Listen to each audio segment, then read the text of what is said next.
अब अगर आप ये वीडियो देख रहे हो तो आई होप आपने इसका पिछला पार्ट देख लिया है, और अगर नहीं तो इसका लिंक आपको आई बटन और डिस्क्रिप्शन में मिल जाएगा, जिसे देखना ना भूलिएगा, वरना ये वीडियो आपके पल्ले नहीं पड़ेगी। अब एपिसोड 3 की शुरुआत 1944 में टॉफेट से होती है, जो अपने पिता के सपने को पूरा करना चाहते हैं, जिनका सपना था कि वो कार्निवल को शुरू करे। लेकिन ऐसा करने के लिए टॉफेट के पास इतने पैसे नहीं थे, और इस वजह से कार्निवल में इस्तेमाल होने वाली राइड्स की कंडीशन बहुत खराब थी। पर टॉफेट एक प्रेस कॉन्फ्रेंस में रिपोर्टर को बताते कि उनकी राइड्स की कंडीशन बहुत अच्छी है, और जब ये कार्निवल शुरू होगा तो ये इतना जबरदस्त होगा कि लोग इसे सालों तक याद रखेंगे। इसके बाद सीन प्रेजेंट समय में शिफ्ट होती है, जहाँ रेचल मिडनाइट सोसाइटी की एक मीटिंग बुलाती है, और इस मीटिंग में वो सभी को समझाने में कामयाब हो जाती है कि कल रात को उनके शहर में टॉफेट का कार्निवल आया था और उसी ने एडम और गेविन को अगवा किया है। जो जानने के बाद अब सभी मेंबर्स रेचल की ग्रेविन और एडम को ढूंढने में मदद करने के लिए तैयार हो जाते हैं। यहाँ फिर रेचल को एक आइडिया आता है, जो अकीको के फोन की लोकेशन की मदद से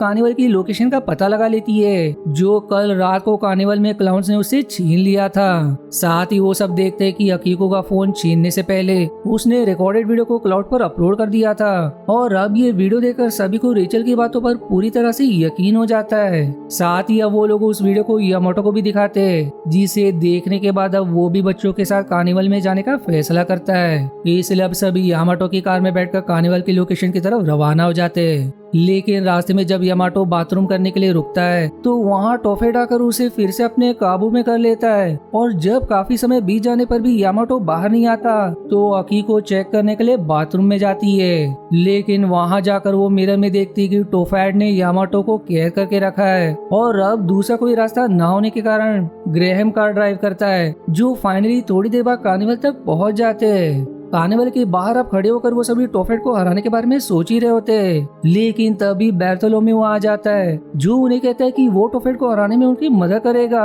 पर सबसे पहले वो टॉफेट की कहानी बताना शुरू करता है, जिसी के साथ सीन फिर से 1944 में शिफ्ट हो जाती है। हमें यहाँ पता चलता है कि टॉफेट का असली नाम उस वक्त मार्कस था, और मार्कस ने जिस दिन अपना कार्निवल शुरू किया उसी दिन एक राइड में कुछ गड़बड़ी आ गई, जिसकी वजह से कार्निवल में एक बड़ा हादसा हो गया, जिसमें 5 बच्चे और एक कपल मारे गए। लेकिन इस हादसे में उस कपल की बेटी जिंदा बच गई, जिस हादसे की वजह से मार्कस पूरी तरह से बर्बाद हो गया। और जब वो उस रात को दुखी होकर शराब पी रहा होता है, तब उससे मिलने एक आदमी उसके पास आता है, जो मार्कस को एक ऑफर देता है कि अगर वो चाहे तो लोग इस कार्निवल और इस हादसे के बारे में सब कुछ भूल जाएंगे, और साथ ही तुम कभी भी बूढ़े नहीं होगे, लेकिन इसके बदले में उसे उसकी आत्मा शैतान को देनी होगी। और अब रिवील होता है कि वो आदमी शैतान ही है। इसके अलावा वो शैतान मार्कस से बताता है कि सभी लोग तुम्हारे कार्निवल को भूल जाएंगे, लेकिन एक लड़की को इस बारे में सब कुछ याद रहेगा, और वो ही आगे जाकर तुम्हारे लिए सबसे बड़ी मुसीबत बनेगी। जो सब जानने के बाद भी बेवकूफ मार्कस शैतान का ऑफर एक्सेप्ट कर लेता है। आप सीन फिर से प्रेजेंट में शिफ्ट होती है, जहां टॉफेट की कहानी सुनने के बाद बार्थोलोम्यू ने ये बताता है कि टॉफेट की सारी शक्ति उसकी टोपी में है, जिसे हराने के लिए हमें उसकी टोपी को उससे छीनना पड़ेगा, जो टॉफेट के कमरे में एक सीक्रेट दरवाजे के पीछे रखी हुई है। जिसके बाद वो रेचल को बिच्छू के निशान वाला कॉइन देता है, जो सीक्रेट दरवाजे की चाबी थी।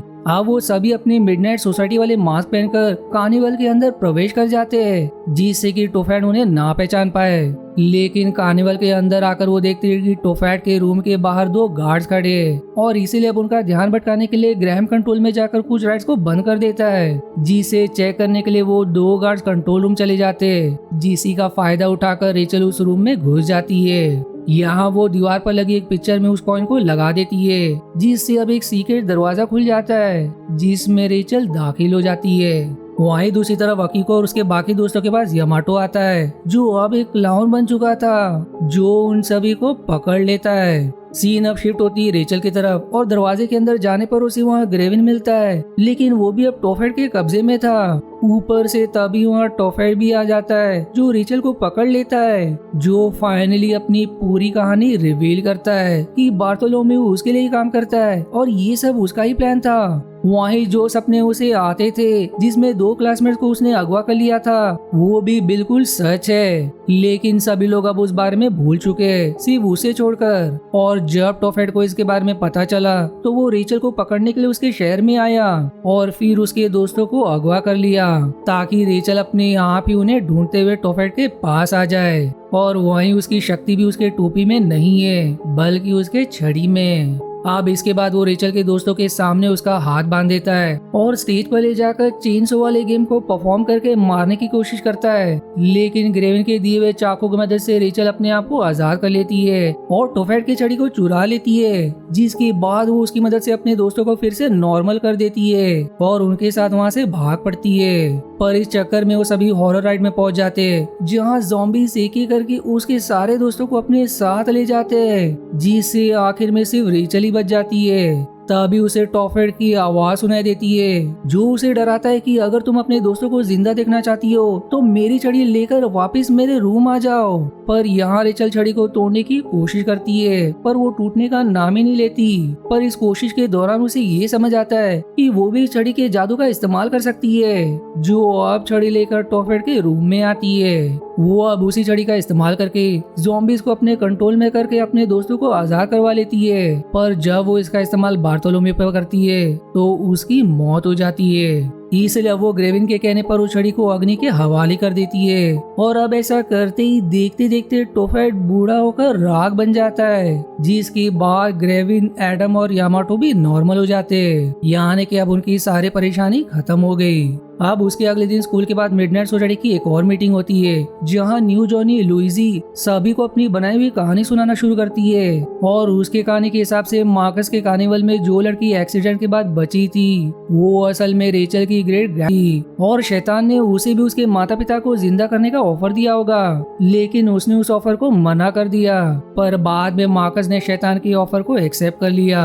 वो यहाँ ये कहानी सुना ही रहा होता है कि तभी वहाँ एडम भी आ जाता है, जिसे देखकर अब रेचल उससे कहती कि क्या तुम हम सबको एक हॉरर स्टोरी सुनाना चाहोगे, जिसका मतलब है कि अब एडम भी मिडनाइट सोसाइटी का मेंबर बनने वाला है। जीसी के साथ ये सीजन 1 यहीं एंड हो जाती है। पर अगर आपको लग रहा है कि मिडनाइट सोसाइटी की कहानी यहीं खत्म हो जाती है तो ऐसा बिल्कुल भी नहीं है। इसके आगे अभी भी और सारी कहानी है, जिसे अगर आपको देखना है तो इसका लिंक आपको आई बटन या डिस्क्रिप्शन में मिल जाएगा। मिलते हैं इसके अगले सीजन के एक्सप्लेनेशन पर। तब तक के लिए धन्यवाद दोस्तों। आशा है आपको मेरी एक्सप्लेनेशन पसंद आई। यदि हाँ तो प्लीज वीडियो को लाइक करना और चैनल को सब्सक्राइब करके सपोर्ट करना ना भूलें। मिलते हैं अगले एक्सप्लेनेशन वीडियो में। तब तक के लिए धन्यवाद दोस्तों।